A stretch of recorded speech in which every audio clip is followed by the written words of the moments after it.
Hi, it's Keith from Home Fitness. So in today's video I want to discuss how dangerous is a heat wave. So at the moment we seem to be having one here in the UK. So I've done a little research and it turns out that apparently more people lose their lives each year due to a heat wave than you do for other sort of extremes of weather combined, such as tornadoes, earthquakes, hurricanes and floods. So that just tells you how lethal a heat wave can be.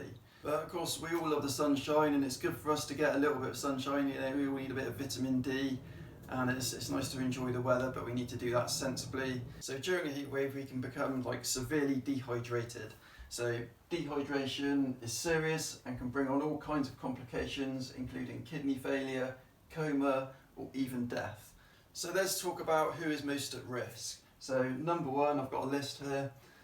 Everyone is at risk. Some people have a high risk. So yes, we're all vulnerable, but of course there's going to be more vulnerable people than others. I'd like to go through that now. So elderly people, they're always going to be a bit more frail and maybe not always able to get themselves to and from the kitchen, as they just might not think about staying well hydrated. So we need to keep an eye on our grandparents. So next on the list is young people. I have children myself and over the years we've always tried to make sure that they've got a water bottle or some juice. Make sure they stay hydrated when they're at school. When they come home it's always good to check it, and if they haven't drunk enough, just have a little word with them.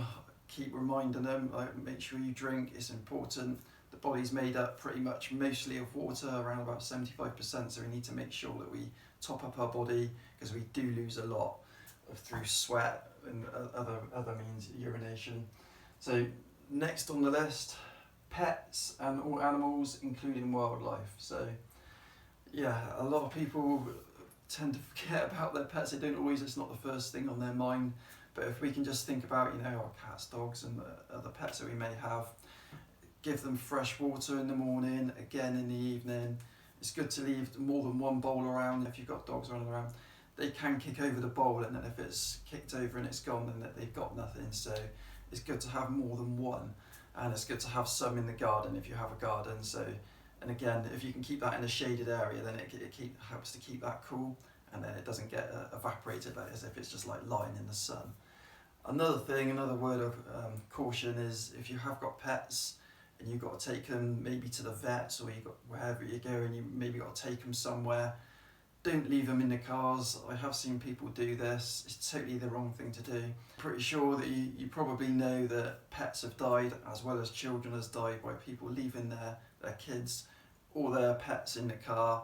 The heat gets magnified, so the sun burns through the glass and it increases the temperature in the car. So obviously that can lead to fatality, so the last thing you want to do is leave any pet or any child in a car. Also, another word on that, not just cars, you've got to think about other things. So if you've got like a conservatory, again that heats up. Anything where the sun's beaming through a load of glass, of course greenhouses. Cats are notorious for going around wandering everywhere, and they can get shut into people's sheds, greenhouses and garages. So just be mindful, even if you haven't got pets yourself, just have a little check, because you can't always hear them when they're trying to get out, and before you let them out it could be too late, and obviously we don't want that. Next on the list, people with underlying health conditions such as breathing conditions, asthma, COPD, cardiovascular disease, hyperthyroidism, Parkinson's disease, mobility issues and blood pressure. Again, hyperthyroidism, thyroid acts as a little bit of a thermostat within the body, so that your body temperature increases and things like that, and everything that goes along with that. So they're not the only underlying health conditions, there's plenty of others, but I just wanted to put a few on the list. So next on the list, people suffering from vomiting or diarrhea.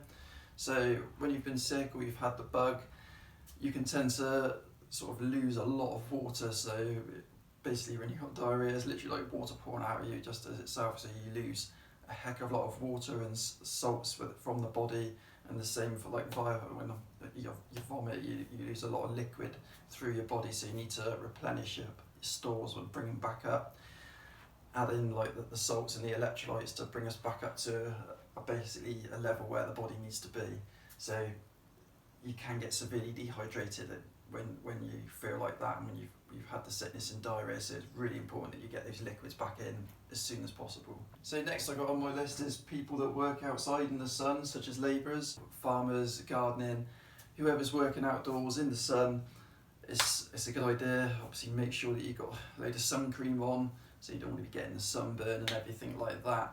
Protect your skin, try to stay away from skin cancer of course, but also they need to hydrate. They need even more than the average person. They got a very intensive job, working hard. It's like just lifting weights all day long, sort of one place to another. So their intake could be a lot higher than other people that have got a more sedentary job, and especially if they're sort of working in the cool. So there's a big difference between the two. So one needs a heck of a lot more fluids than the other.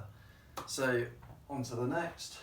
People working inside, such as in restaurants, basically in the kitchens in the restaurants.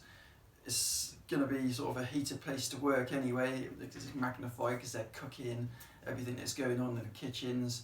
So we can't just think about the people that are outside, we have to think about people inside. So again, it's great if they can have things like aircon and fans, and just make sure again that they stay hydrated, but of course they're going to be at risk. Number 9, people who take certain medication which make them more vulnerable and more sensitive to UV exposure, and also interfere with the body temperature. So yeah, certain medications that we take can make our skin more sensitive to the sun.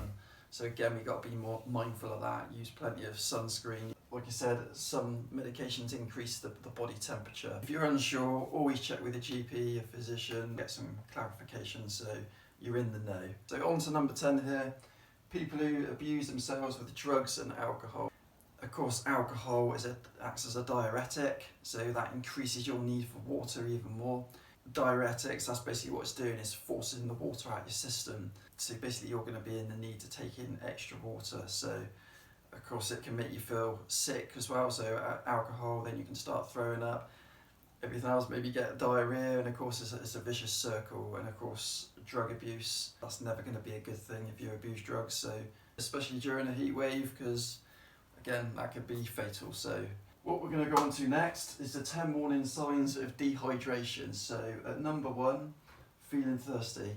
Again, you expect to feel thirsty if you're dehydrated. So number 2, dry mouth, lips or eyes. If you're feeling thirsty, you thought, my lips are a bit dry, that's why you're getting dehydrated. Make you feel like you've got dry eyes. So it's just another sign to look out for.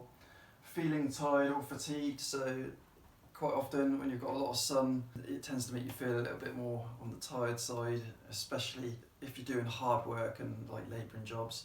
And even if you're not, if it's just that bleeding hot, it can make you feel a lot more tired than usual, and of course a lot more fatigued than usual. So exercise wise, just be a little bit mindful of that. Make sure you drink more during the exercise and beforehand and afterwards, and have a few more rest intervals, extend the rest periods in between if need be, and try and make sure that you've got ventilation. So if you're training at home, like your garage door open, or you're out in the garden, or you've got a fan, or if you're at a gym, just make sure that they're doing everything that they should be. So at number 4, we've got headaches. So again, whenever we're dehydrated, especially if you're more prone to headaches anyway, then the more likely it is you will get a headache. And that's just where your body, again, is just lacking in its water because it just haven't got enough within our system. So at number 5, you're feeling faint, lightheaded or dizzy. So again, it's just another sign of dehydration that we have to be aware of. So we'll go on to number 6, muscle cramps. Again, that can tie into like with your training. If you're training and then you're not replenishing the nutrition and the electrolytes within your system, again, you're not supplying your body with enough water intake and nutrients, and it's not supplying them to the muscles. If you haven't got enough fluid in your body, that can lead to muscle cramps. So on to the next one, number 7, feeling weak. Feeling weakness during your training, that's where you might want to rein it back in a little bit, maybe not push quite as hard, and just take it a little bit easier until the temperature drops a bit, and then you can go in and sort of start pushing hard again. Okay, on to the next one, number 8, constipation. Again, if we haven't got enough fluid in the body, the stool's not going to get the lubrication that it needs in order to push it through your system, so we can become sort of constipated and then straining on the toilet. It's not what we want. Okay, so on to number 9, darker urine, so that's another classic sign to look out for. So what we want to try and aim for is try and have as many sort of colourless urinations as possible. As soon as you start noticing that your urine starts getting darker, and sometimes you can find that actually it can smell a bit more as well, that's just a clear indication that you need to up the fluid limit. So just make sure you drink plenty of fluid. On to the last one, number 10, infrequent urine. So if you haven't got as much fluid left in your body where you're dehydrating now, the body's gone through the process, it's got rid of so much, and now it's like you're not going to the toilet as often. What can we do to prevent this anyway? So preventing dehydration, so keeping cool. So we can do that, trying to stay in the shade. If you've got aircon in your building, wherever you live, in this country, well, you can get it in this country, but I don't have it in my home. We do have fans, however. We do tend to put the fans in each of the bedrooms, the kids' bedrooms. And also, again, if you've got pets and you know that they can get overheated, it's good for them to have the fans near them, sort of oscillating or just around the room. Take cool showers, and even just as far as like splashing yourself down with cold water and your wrists, your head. Even if you just want to stand in the bath quickly and just bring it up above your feet. Using the extremities, the feet and the hands and the head is a good way to sort of get that cooling feeling within the body. So another thing we want to do is wear breathable clothing. We don't want to be wearing anything too heavy. We don't want to have lots of layers on. We want to make sure that we keep the body temperature as cool as we can. It goes without saying really, drink plenty of water and eat foods with a high water content such as watermelon and cucumber. So we don't always have to just drink everything. Some people don't really think about being able to get it through their nutrition. Eating the right sort of fruit and vegetables, not just having to drink all the time. We can get it through our food, so you can do a little bit of investigation to see the type of foods. But like I said, if you eat a decent amount of like veg and fresh fruit, then should be getting a nice amount of water content. So in relation to this video, what I'm going to do is I'm going to leave a link up here for you to be able to click through onto the next video, which I think you'll enjoy. It's my top 15 tips on training in hot weather. If you'd like to subscribe and maybe smash a like, then I'd be more than grateful, and I'll see you in the next one.